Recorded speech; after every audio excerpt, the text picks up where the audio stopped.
Belitskaya casts around nervously. I'm starting to worry again. Frankly, I'm straight up scared. We're not gonna get stranded far from civilization, are we? Are there dry closets where you're headed? Hey! I don't like that silence.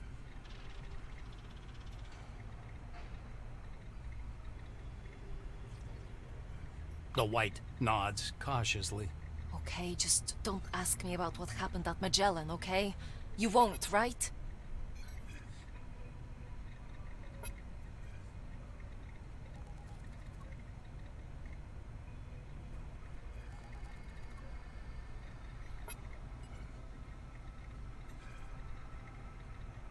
She looks around. Just don't tell anyone, all right?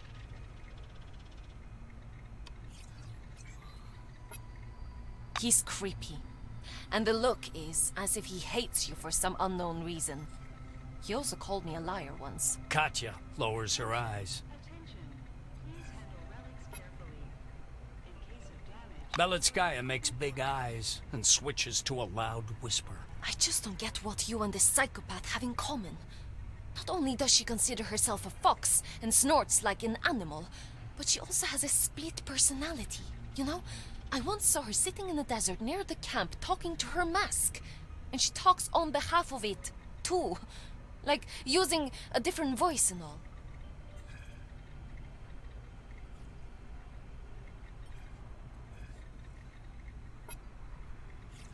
Katya's expression softens a bit. She... well, I mean he.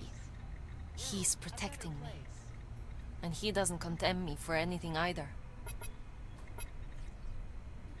The White nods cautiously. Okay, just don't ask me about what happened at Magellan, okay? You won't, right?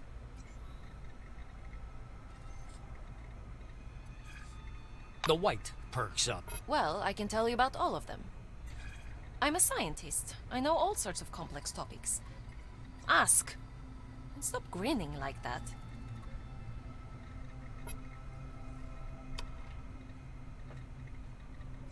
Katarzyna cringes in disgust. I didn't really like Cronus, but the new committee became even worse. Their laws are too strict, and there are too many of them. You can inadvertently violate several at once and immediately become an outcast. I've no idea what Nakamura is thinking.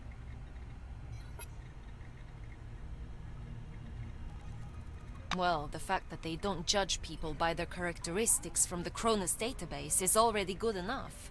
In fact, the less they look like the committee, the better. Belitskaya is thinking about something. Attention, attention. Please handle Your companion raises her palms in protest. What, you wanna go there? Thanks, but I'd pass. They're kinda, you know, warlike. I'm scared of those. Katarzyna hesitates for a while, choosing her words carefully. How do I say this? They're kinda cool, but they can't agree on anything. Can't say if I could live there or not.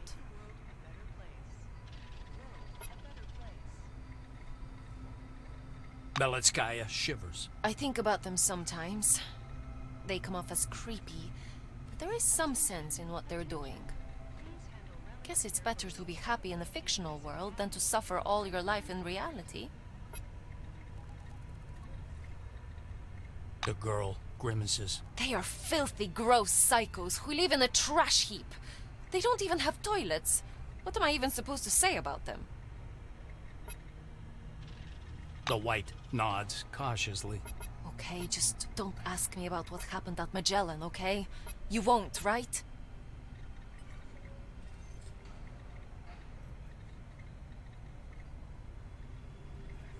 What personal questions? Ask away, but I'm not promising anything. The White's gaze grows even more wary, and she turns slightly paler. Katarzyna looks puzzled. About myself. I never talk much about myself, even on dates. I have an honors degree. I've never been married. Never had any abortions. My parents have a nice home in Wisconsin with a swimming pool. They got 2 cars. Dad thought about buying a yacht, but I'm probably telling the wrong things, right? Huh? I'm just spewing nonsense. Belitskaya falls silent in frustration. Attention, attention. Please handle relics carefully. In case of damage, you're likely to Katarzyna squints at you in disbelief. Is that a trick question? honest work will make the world I was a respected employee, the most important person in the whole department. Okay, maybe not the most important, but key personnel for sure. Belitskaya grows gloomy. And to tell you the truth, I've confessed about it myself. But you can't help stealing when all the silvers who run your department steal hundreds of thousands. At some point you start to think that you're a fool if you don't take part in this. Sorry, I don't want to talk about it. The White nods cautiously. Okay, just don't ask me about what happened at Magellan, okay? You won't, right? Katarzyna perks up. Yes, fine, ask away. I hope you're not going to kick me out or something like that.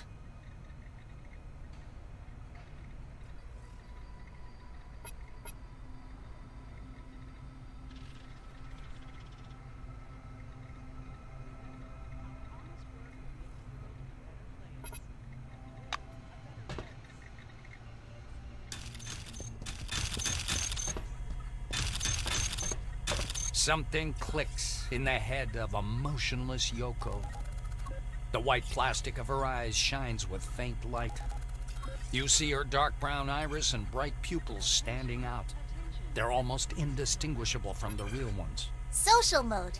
Hello, Senpai.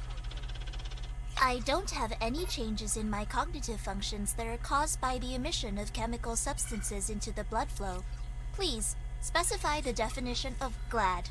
Is it contextual? Yoko tilts her head and cutely squints, just like during your first encounter.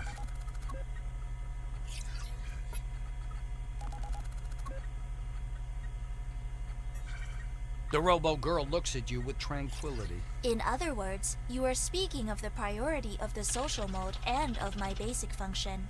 It is certainly so. That means I am glad. She suddenly stops talking and seems to freeze. Then she looks at you. I often think about another function, Senpai. You know, I'm a research robot. The blue light, looking like a faint shimmer of a nightlight, flashes in the eyes of the android. My research program is quite vast. Not all of its functions are possible to discharge in current conditions. She looks at Akira. Sometimes I contradict my senpai's will. I suppose it has to do with the presence of my own will. In this case, this is an analytical construct that defines my functional priorities. Some little fan in her head begins to hum loudly. Her gaze starts to draw circles in the air as if she watches something rotating. By all appearances, Yoko is deep in thought. Senpai, going to Sonora was my idea. Akira was against it. I showed my will in terms of the realization of my research program. She tilts her head a bit, but she doesn't squint. Her gaze is calm and indifferent. Her emotion modulator seems to glitch.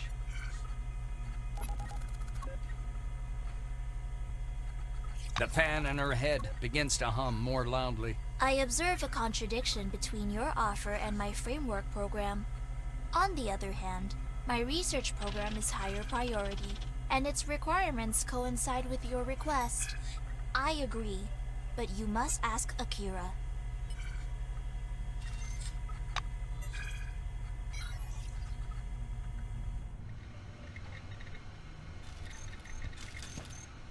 Wow, look what the wind blew in.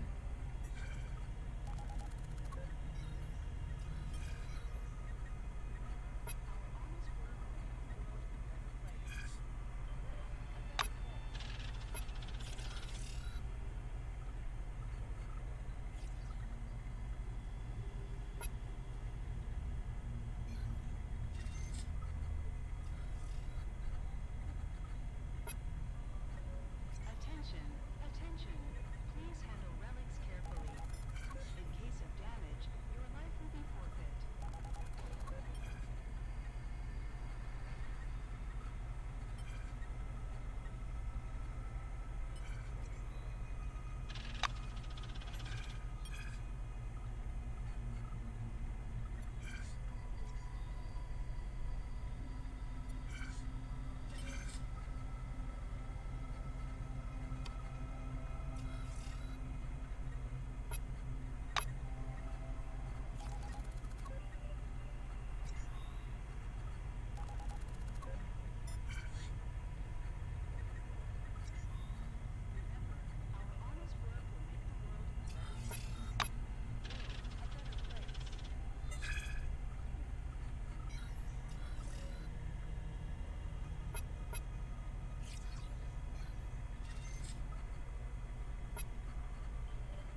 hope to see you again soon.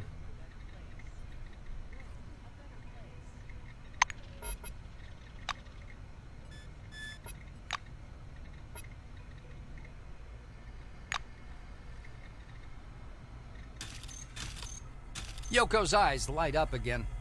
She looks at you with carefully modeled curiosity. Hello, Senpai. I see you're exercising your research function. If I could, I would feel envy. The fan in Yoko's head responds with an intense humming. My calculations show that my research function cannot be fully exercised in such a large squad. Your ability to lead is not good enough, Senpai. Sleep mode! Yoko says, loud and clear. She stands at rigid attention and goes quiet. Attention, attention. Please handle relics carefully. In case of damage, your life will be forfeit.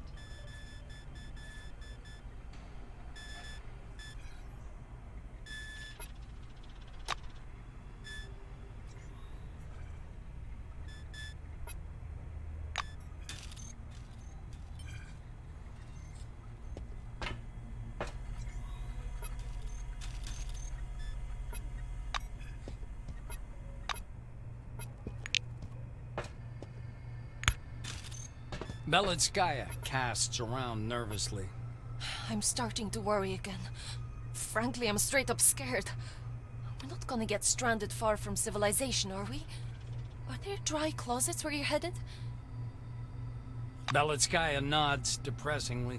Well, everyone kicks me out of everywhere. In case you change your mind, I'm on the lab floor.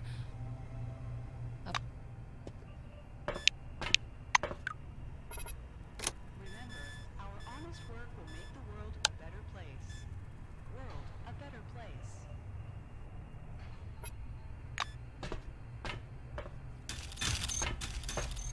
Yoko's eyes light up again.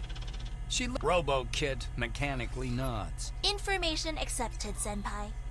The research mode is resumed. Says Yoko. Her eyes are shimmering blue once again. I am Yoko, the new team member. Fox, your stress level is off the charts. I recommend you to seek psychological aid.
for decontamination to end.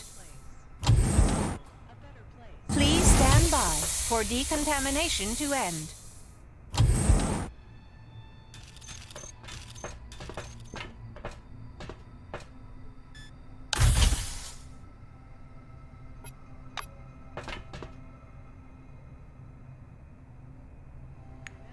Our honest work will make the world a better place. World a better place.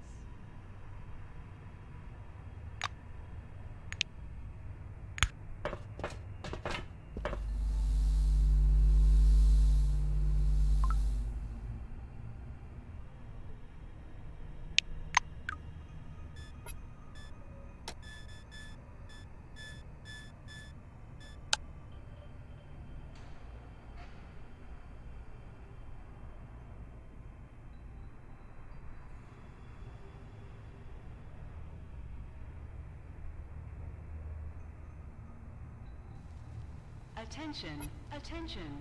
Please handle relics carefully. In case of damage, your life will be forfeit.